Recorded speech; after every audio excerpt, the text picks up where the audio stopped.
Eyo, what's up? This is Shobal D of the Republican Syndicate. Eto mga kapatid, sa susunod na panonoorin natin. Etong panonoorin natin mismo ngayon ay isang video na talagang gugulo sa ating mga kautakan, sa ating mga kaisipan. No? Kung ano yung mga natutunan natin sa paaralan, kung ano yung mga naituro sa atin, nakita natin sa video, eto naman ay kakaiba. Pero isa lang ang tag dito, pagkakapare-pareha natin talagang totoong may Diyos. Pero dito sa kabuuan nitong video na to medyo gugulo talaga yung kaisipan natin, mga tol. Kaya wag na natin patagalin to, paguluhin na natin yung isipan natin. I-play na natin to, mga tol. Ano ang patunay na mayroong Diyos? Ang video na ito ay para sa... Umpisa ako ulit wala tayong pag-uusapan kung totoo o hindi ang Diyos dahil lahat tayo ay naniniwala totoo ang Diyos. Pero yung sinasabi kong gugulo sa isipan natin, mga kapatid, is yung kalagayan mismo ng ating mundo kinagalawan. Sa mga atheist o agnostic o sa mga taong mas naniniwala sa science kaysa sa salita ng Diyos. Kaya sa video na ito ay susuriin nating maigi ang tinuturo ng science patungkol sa creation ng universe versus sa salita ng Diyos. Disclaimer lamang po. Hindi ko po kayo pinipilit na maniwala sa mga susunod kong ilalahad. Pero ito po ay isa sa aking patotoo kung paano ako naging Kristiyano mula sa pagiging atheist ng more than 30 years. Ayon sa science, ang universe raw ay ever-expanding o walang katapusan sa paglawak araw-araw. Yan ang natutunan natin. Raw ay umiikot sa Milky Way Galaxy sa bilis na 500,000 miles per hour. Bilis nun. Ngunit ayon sa Biblia, ang langit at ang lupa at ang lahat ng bagay na naroroon ay natapos na sa unang 6 na araw pa lamang ng paglikha. Kaya imposibleng patuloy pa rin sa pag-expand ang universe. Ang sabi rin ng science, nagre-revolve raw ang Earth sa Sun sa bilis na 66,600 yan ang itinuturo sa atin. miles per hour. 666 habang ang putik. nag-rotate din ito sa sarili nitong axis sa bilis na 1,000 miles per hour. Ngunit kung totoo ito, bakit wala man lang tayong nararamdamang paggalaw? Hindi ba tayo ay may sense of proprioception? Kaya kahit konting paggalaw nga lang ng lupa ay ramdam na natin kahit tulog pa tayo. O kapag tayo ay nasa loob ng sasakyan ay ramdam natin na umaandar ito. Ang isang typical na roller coaster ay may bilis na 100 to 150 miles per hour. Sa ganong bilis pa nga lang, ang ilan sa atin ay nahihilo na. Paano pa kaya kung ang mundong kinatatayuan natin ay umiikot ng 66,600 miles per hour? Plus another 1,000 miles per hour. Yung pag-rotate sa axis, no? Ang mundo, bakit nakakalanding pa rin ang mga eroplano ng eksakto sa runway? At bakit kapag tumalon ka, ay babagsak ka pa rin sa mismong lugar na pinagtatalunan mo? Ang sagot ay nasa Biblia. At nang mabasa ko po ito, ako ay nalinawan. Okay, ano kaya sagot? Sa Joshua chapter 10, verse 12 to 13, ang sabi dito, tumigil ang araw at hindi gumalaw ang buwan hanggang sa matalo ng mga Israelita ang kanilang mga kaaway, at ito ay nangyari dahil sa panalangin ni Joshua sa Panginoon. Literal po itong nangyari at hindi isang metaphor lamang. Kaya kung totoong ang mundo ang siyang umiikot sa araw, bakit ang araw at ang buwan ang pinahinto ng Diyos? At hindi ba't ang earth ay nilikha noong unang araw pa lamang? At ang sun, moon, and stars ay nilikha lamang noong ika-4 na araw? Kung gayon, saan umiikot ang earth noon para magkaroon ng araw at gabi? Sabi sa inyo, gugulo isip nyo rito Ito ang mga verso sa Biblia na nagsasabing ang araw ang siyang umiikot sa mundo. Ang pag-ikot ng araw sa mundo ang dahilan ng mga seasons. So ito yung paniniwala ng mga flat earthers, no, mga kapatid, na ang mundo daw ay flat at yung araw at buwan ang umiikot sa mundo, hindi ang mundo ang umiikot sa araw. So yun yung magpahanggang ngayon, mga kapatid, maraming nagdedebate tungkol sa mga ganyang bagay. Tuloy natin yung video. Mainit sa lugar kung saan malapit ang araw at malamig naman sa mga lugar na malayo ito. Ang kaya lang paliwanagin ng araw ay ang kalahating bahagi ng mundo, kaya sa kabilang bahagi ay gabi. At sa pag-ikot ng araw at ng buwan sa mundo, eventually ay magtatagpo sila at dito nagkakaroon ng solar eclipse. Pansinin mo din, tuwing lunar eclipse, ang pagdilim ng buwan ay nangyayari muna from upper left to lower right. Pagkatapos ay magkukulay pula ito at muling magliliwanag from lower left to upper right. Oo nga. Ibig sabihin, ang mundo ay gumalaw muna sa ganitong direksyon. Pagkatapos ay sa kabilang direksyon naman. Kaya imposibleng ang guluhan ako dun ang dahilan ng lunar eclipse. Dahil tuwing selennial, nangyayari ang lunar eclipse kahit parehas na makikita sa langit ang buwan at ang araw.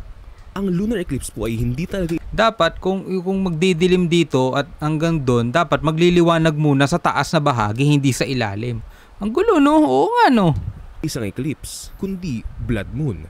At ito ay isang senyales mula sa Diyos. Dahil ganito rin ang makikita natin bago magbalik ang ating Panginoong Hesus. At ito naman po ang mga bersong nagsasabing ang Earth ay hindi gumagalaw.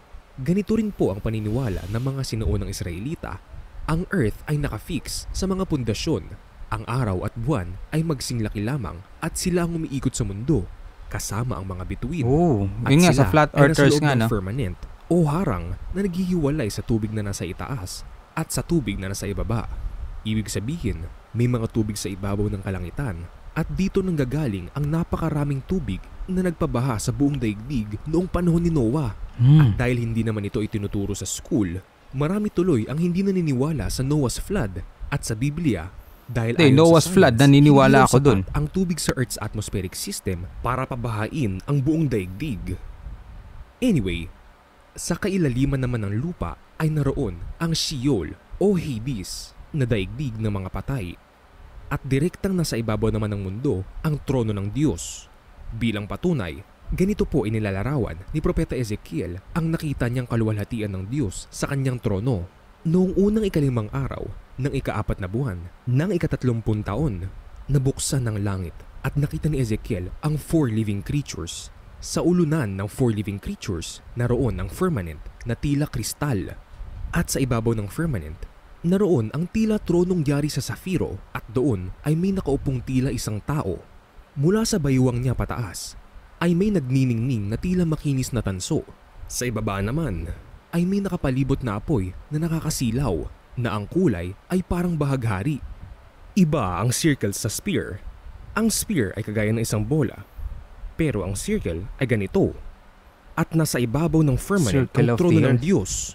Kaya nga ikinumpara ng Diyos ang earth sa isang footstool dahil tayo ay nasa paanan ng Diyos.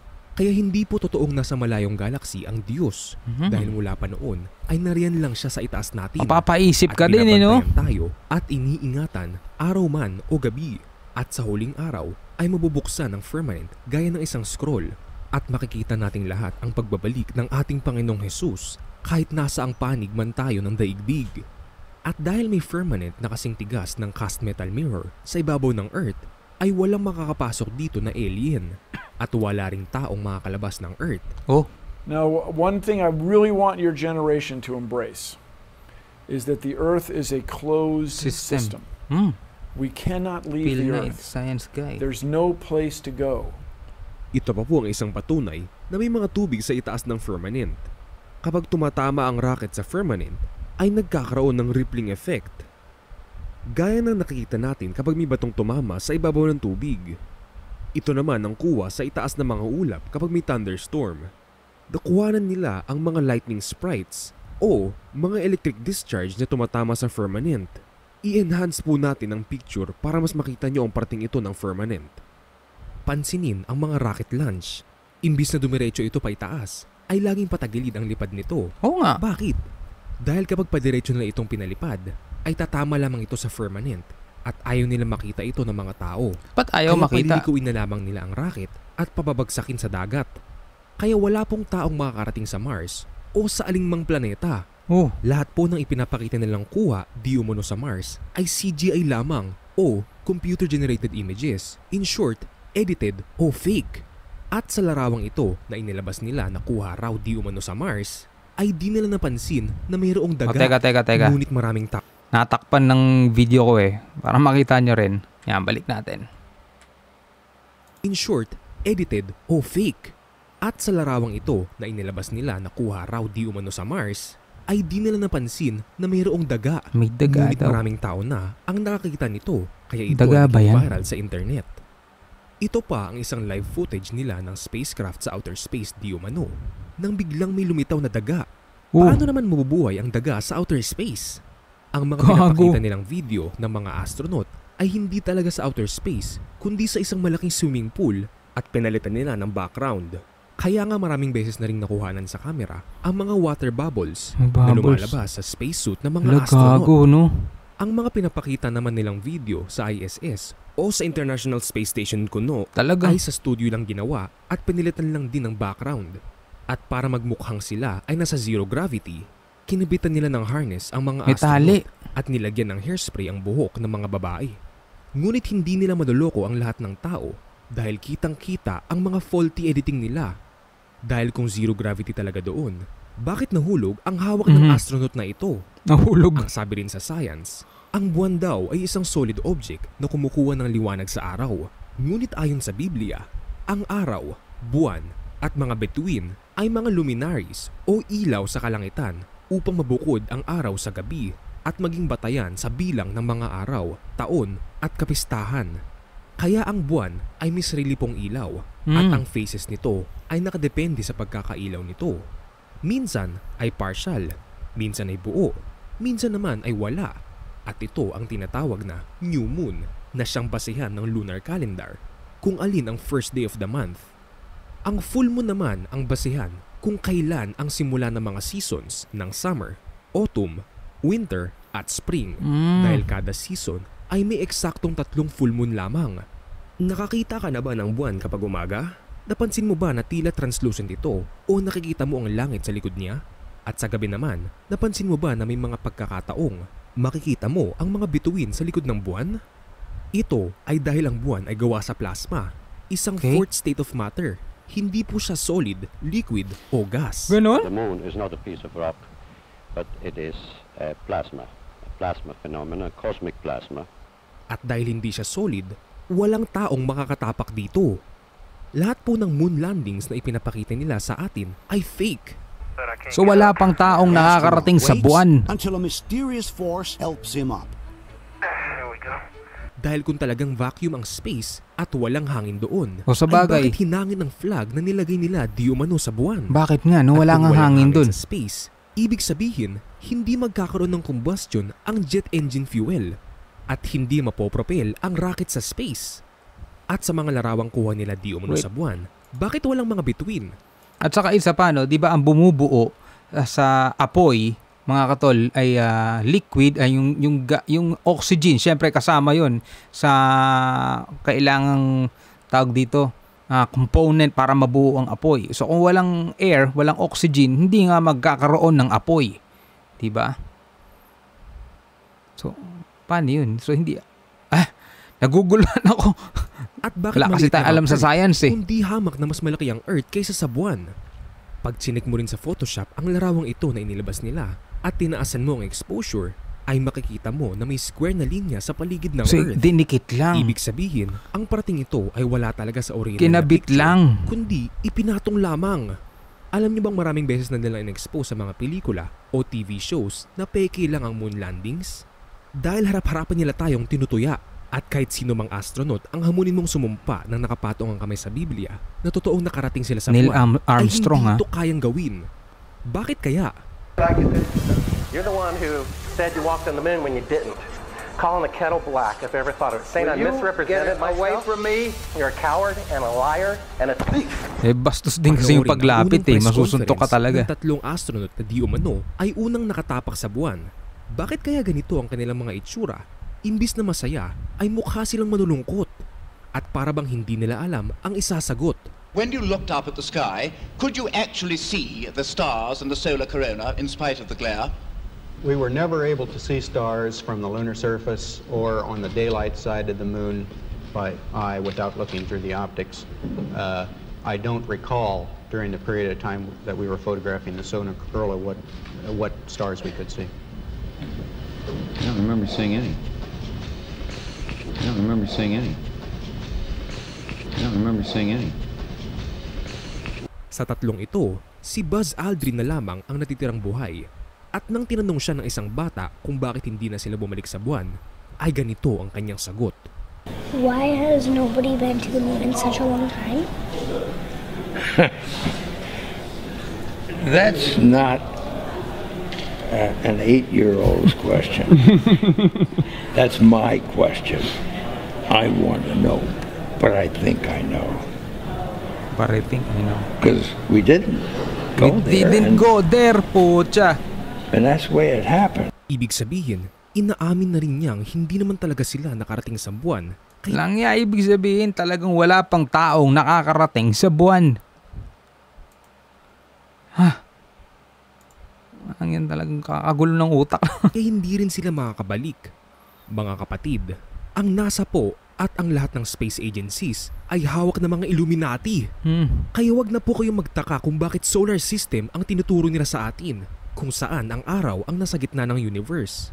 Dahil noon pa man ay sumasamba na sila sa araw at sa mga personification nito, gaya nila Nimrod, Ra, Helios, Apollo, Mithras at iba pa. At napansin nyo bang ang pangalan na ibinigay nila sa mga planeta ay hango mula sa pangalan ng kanilang mga diyos-diyosang sina Mercury, Venus, Mars, Jupiter, Saturn, Uranus, at Neptune. Ayon sa Biblia, ang mga planetang ito ay mga wandering stars lamang at hindi talaga planeta gaya ng Earth. At ganito ang kanilang itsura sa kalangitan kung gagamit ka ng zoom camera. Sumasakit ulo ko At ganito ang itsura ng mga bituin. Tila ba sila ay nasa tubig? At kung kukuha ka ng long exposure shot ng mga bituin, makikita mong sila ay umiikot sa mundo, maliban sa North Star o Polaris na nakafix lamang. Bakit ang ganun? Mga bituin po ay nakaset sa loob ng firmament at may eksaktong placement dito, kaya nga po nakikita natin lagi ang same constellations sa kalangitan. Ibig sabihin, kapag may nakikita tayong shooting star o meteor shower, hindi ito nanggagaling sa labas ng firmament. Pansinin, ang direksyon ng mga falling stars minsan ay paitaas, minsan ay pababa, minsan naman ay may patagilid. Ibig sabihin, ang mga bituing ito ay gaya rin ng mga planetang alam natin, mga wandering stars na hindi nakaset sa firmament, kaya malaya silang gumalaw sa kahit anumang direksyon. At gaya ng buwan na tanda for days and months, ang mga bituin o shooting stars naman ay mga tanda din for years. Bilang halimbawa, ang Halley's Comet ay nakikita lamang sa kalangitan every 76 years. Kaya kahit wala pang NASA noon, kaya nang mapredict ng ancient civilizations ang paglitaw ng comets maging ng mga eclipses gamit ang Saros cycle. Sa method na ito, nalalaman nila kung kailan ulit magkakaroon ng eclipse dahil ang lunar at solar eclipse ay parehas na nagre-recur ng approximately 6,585.3 days or 18 years, 11 days, and 8 hours after ng last recorded date and time ng eclipse. Kung totoong 238,000 miles ang buwan mula sa Earth, ay bakit kaya itong i-zoom ng napakalinaw gamit ang DSLR camera? Gayon din, ang araw, kung totoong 93 million miles ito mula sa Earth, ay bakit nakikita natin itong nasa likod lamang ng mga ulap? Ang araw ay nagmumukha lamang na sumisikat at lumulubog dahil sa ating perspective. Ibig sabihin, kapag papalayo sa atin ng isang bagay, ay lumiliit ito ng lumiliit hanggang sa hindi na natin ito makita. So flat earthers din Ganito to. rin po ang mga barko sa dagat. Hindi po sila nawawala sa ating paningin dahil sa kurba di umano ng mundo. Nawawala sila dahil sa limitasyon ng ating paningin. Ngunit kung gagamit ka ng zoom camera, ay makikita mong sila ay naroon pa rin. Ang tubig naman po kailanman ay level o patag kahit ano paman ang shape ng lagayan nito. Kaya imposible na kumurba ito sa isang globo. Hindi po globe ang Earth. At kahit nasa pinakamataas ka pang bundok o maging sa loob ng eroplano, ay wala kang makikitang kurba sa mundo. I was reading a lot of stuff on the flat Earth. Okay, yeah. True. That's true? Yeah. So yun nga yung yung mga paniniwala ng mga flat earthers. Ito yung mga nagpapagulo ng isip natin, mga tol. Okay, cool. Hey, God bless, brother. Did you notice any curvature while we were up there? Curvature? No. No? There's no curvature? It's just all flat. Kapag nagpalipad ka naman ng isang high-altitude balloon na may nakakabit na normal camera lens, ay ganito ang makikita mo sa itaas. Flat at walang kurba ang mundo. Ngunit kung gagamit ka ng camera na may wide-angle lens gaya ng GoPro, ay makakakita ka talaga ng kurba dahil sa fisheye effect. Ang mga satellite ay hanggang dito lang, sa low Earth orbit, at nakakarating sila dito sa pamamagitan lang din ng high-altitude balloon. Eventually, puputok ang lobo at babagsak ito, at magpapalipad lang sila ulit ng panibagong satellite. Naalala mo ba noong tinukso ni Satanas ang ating Panginoong Jesus? Dinala niya siya sa isang napakataas na bundok at ipinakita sa kanya ang lahat ng kaharian ng mundo. Naisip mo ba na imposible itong mangyari sa isang globo?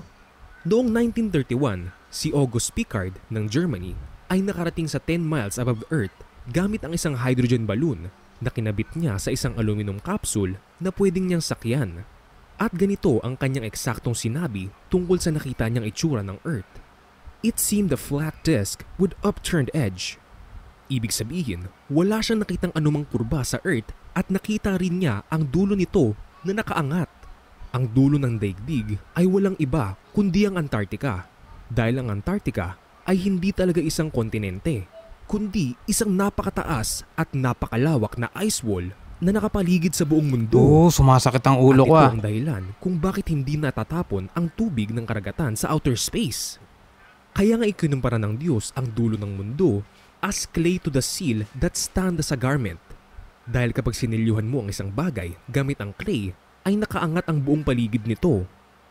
Kung gusto niyo pong makita ang pinakahangganan ng daigdig, pwede kayong mag-book ng tour to Antarctica kung may budget kayo. Ngunit guided tour lamang po ito, kaya't hanggang bungad lamang po. At kung makalusot man kayo, bago pa kayo makarating sa dulo, ay paniguradong maninigas na kayo sa lamig. At magkaka-frostbite sa lawak ng ice wall na ito. Ang lahat po ng picture ng Earth na pinapakita nila sa atin ay Photoshop lamang. In fact, inamin po ito na isa nilang tauhan, si Robert Simon. In 2002, Blue Marble 2.0, NASA's Rob Simon made this. Simon's job is... It's primarily taking data and making pictures out of it. That's what this is, a composite of data sets from several different instruments translated into a picture. It is photoshopped, but it's has to be. Kaya kung mapapansin nyo, kada maglalabas sila ng picture ng Earth, ay iba-iba ang laki at lokasyon ng mga kontinente. At alam nyo bang, harap-harapan nila tayong tinutuya dahil ipinakita na po nila sa atin ang totoong mapa ng mundo sa logo ng United Nations. Sa mapang ito, ang North Pole ang siyang nasa gitna ng mundo at ang South Pole naman ang nakapalibot sa buong mundo. Kaya kung akala natin ay nakapag-circumnavigate si Magellan sa mundo noong 1519 hanggang 1522, ang totoo ay naglakbay lamang siya from west to east at east to west.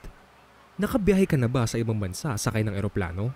Kung talagang globo ang mundo, dapat kada ilang minuto ay ina-adjust ng piloto ang eroplano pababa para sundan ng kurba di umano ng mundo. Pero hindi! At kung totoong globo ang mundo, ibig sabihin ang mga nakatira sa Southern Hemisphere, gaya ng Australia, ay nakabaligtad sa atin. Pero bakit wala silang maipakitang live satellite view na ganito? I-download nyo po ang official picture ng Earth sa NASA website. At i-rotate ito ng counterclockwise. Nakikita nyo ba itong mga puting ulap sa gilid? Susulatan ko po ng kulay pula para mabasa mo kung anong word ng intentionally na nilagay ng NASA dito.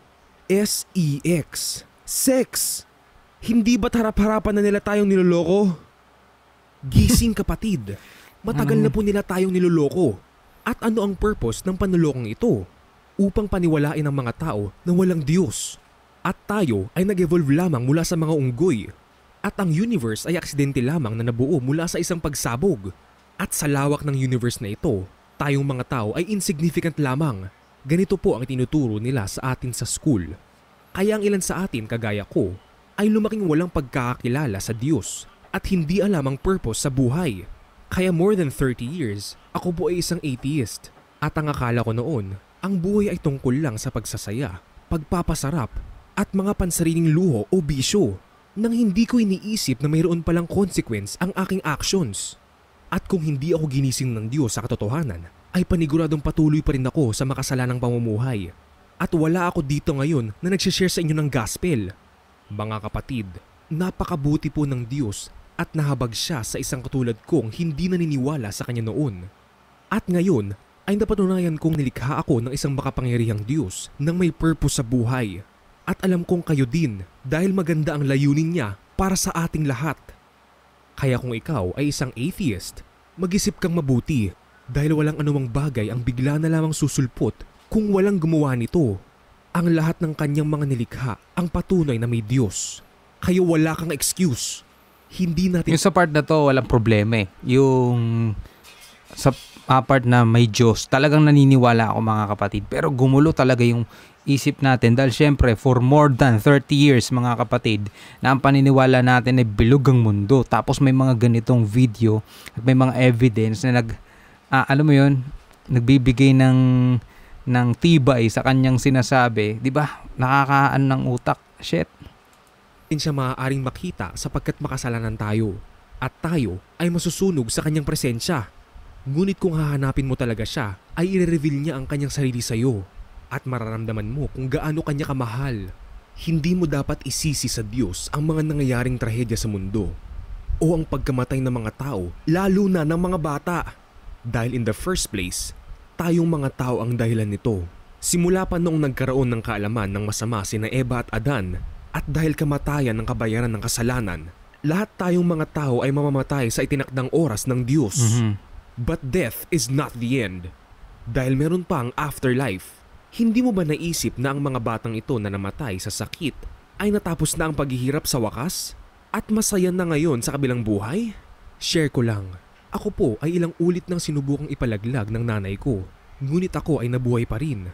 Maraming beses na rin po akong nagkasakit o muntik ng madisgrasya. Ngunit sa lahat ng ito ay iniligtas pa rin ako ng Diyos. Ako rin po ay isang nurse. Ngunit hindi po niya niloob na ako'y makapag-abroad o makapagtrabaho sa ospital o maging propesyo sa college. At ngayon ay alam ko na kung bakit. Dahil iniingatan lamang po niya ako at inilalayo sa 666. Everything is in place, ika nga, according to His plan. At ngayon ay naunawaan ko na ang lawak ng pag-ibig ng Diyos dahil inalay niya ang kanyang bugtong na anak para sa atin. Kaya ganun na lamang kalaki ang bilib ko sa Biblia. Dahil noong nabasa ko ito ay nalaman ko ang sagot sa mga tanong sa aking isipan. At dahil dito ay nabago ang aking buhay. Ang Biblia ay ang ating basic instruction before leaving Earth.